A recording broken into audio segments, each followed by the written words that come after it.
Hi guys, how are you? Hope you're doing well. I'm also really doing well and I'm very grateful to God.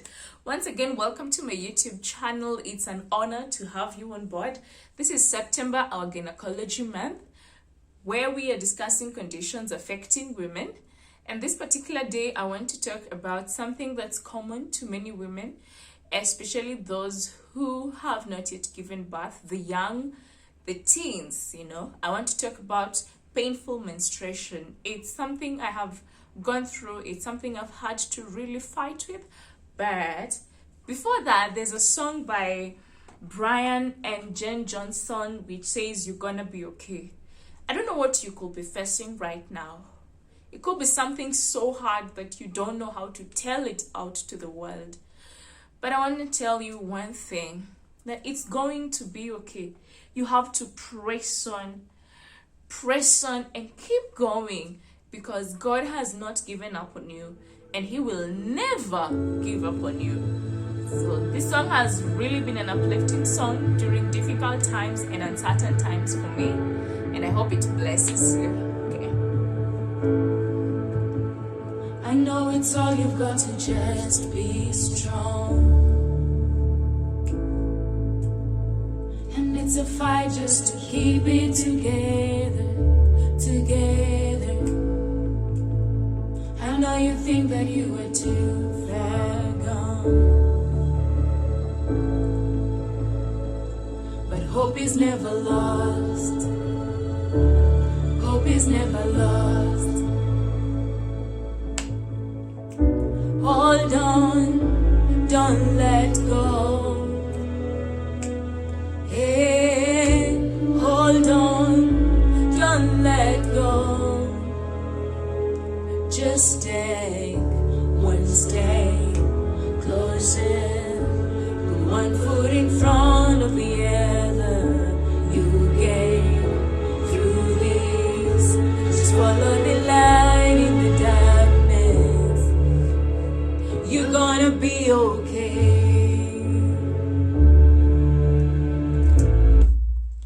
So guys, you're gonna be okay. Now let's talk about painful menstruation. As I was telling you, back then, growing up as a young girl, I had to really persevere the pain of menstruation. I thought it was normal for every lady, till one day I sat down with my friends and some told me I don't experience it. That was back then in high school. I wondered, how comes I'm experiencing this? I mean, what could be the reason behind it? And so every end month, I would be at the sick bay, really pumping myself with a lot of analgesics, Brufen, mostly Brufen, Panadol, which actually never used to do the trick for me. And those were really hard times for me, persevering through the whole painful event. It's not that easy, guys, actually, because what would happen is I would get these numbing abdominal pain that will start either a few hours or on the day of menses. It will go for like a day or 2 days and then resolve.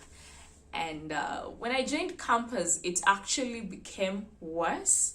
I literally used to miss classes at least a day or two of every month. I would miss classes because of this thing called painful menses, in medical terms, dysmenorrhea. And I recall one day I didn't go to church because I was sick. Actually, what had made me not to go to church were the very painful menses. And so my friends come to see me. Unfortunately, I think that day the youths who were there were just guys, and I didn't know how to tell it to them that, you guys, you know what, I am not sick, but I'm sick. I don't know if you guys get me. But by the end of this video, I'll tell you what actually has worked for me. I don't know what works for you, but if what has worked for me could work for you, then well and good.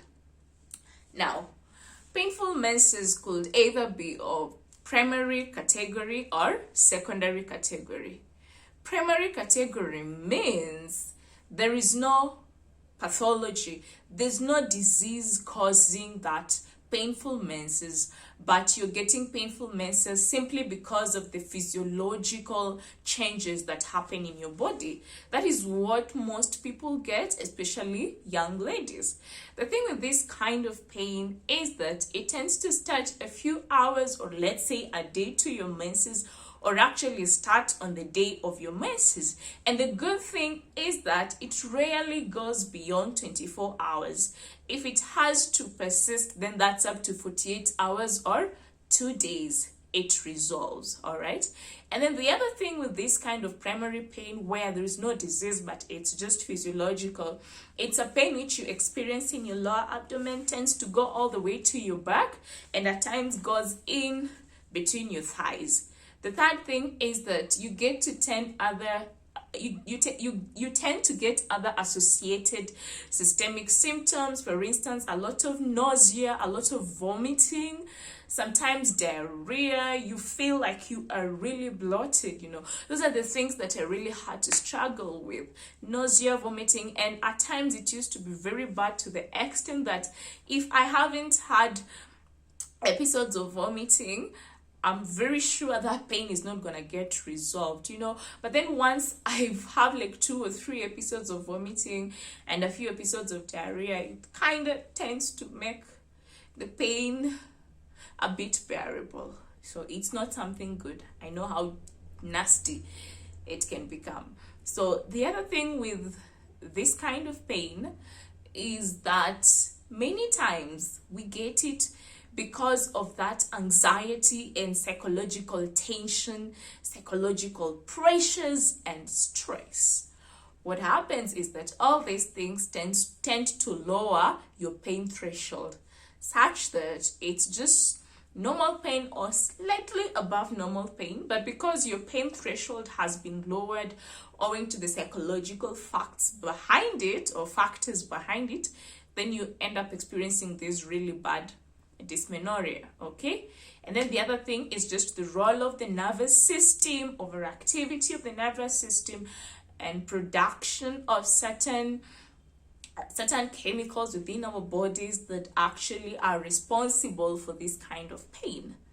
How do we manage this? And this is where I get to tell you how I have had to work with the dysmenorrhea that I have been having.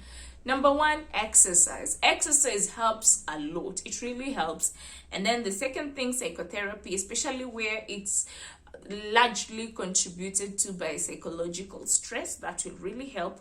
The third thing now are use of medications, painkillers, or some antispasmodics to just help relax your muscles. Okay, what has worked for me is that I have a calendar that guides me and tells me when my expected dates of menstruation are. And then I tend to take a painkiller. Mostly I use diclofenac like a day before, or immediately I notice I take medications. That has worked for me. I have ended up having bearable menses. And the thing, guys, or fellow ladies, I wanted to say something. I don't know where it has disappeared to, but that has really worked for me. Oh yeah, I have remembered. If you have to be very careful with using some medications, because a drug like diclofenac could give you heartburns, could worsen your ulcers if you're a person with peptic ulcer disease. So that's just me sharing what I have been using, but not telling you to use that. If you have ulcers or you struggle with heartburns, then it's not a safer option, but you also have other medications such as Buscopan available, and those could really help you. But what has worked for me is actually diclofenac. Then next we have the secondary dysmenorrhea. This means you experience pain, yes, but there's a disease or a pathology behind that pain, which when addressed will help to relieve that pain. This is mostly common in women who've already given birth, and for women or ladies in their 30s. This kind of pain is different from the primary one in such a way that many times it will start a few days before your menses and will take more days to resolve, or could resolve once your menses start, depending on actually what pathology is there that's making you have this pain. So things such as fibroids, endometriosis, which I've already talked about in this channel. Sometimes the presence of a family planning device like the IUCD, that could actually also make you have the secondary dysmenorrhea. And the treatment for this is treating the inciting disease or the inciting pathology. So guys, that's all I have for you today. If you have any questions, you're free to ask, and I wish you a very, very beautiful day. Just remember this one thing, that you're special, you are unique, and God has a plan for you. So don't give up, and don't let anyone make you feel less of a person. I love you guys, and God bless you.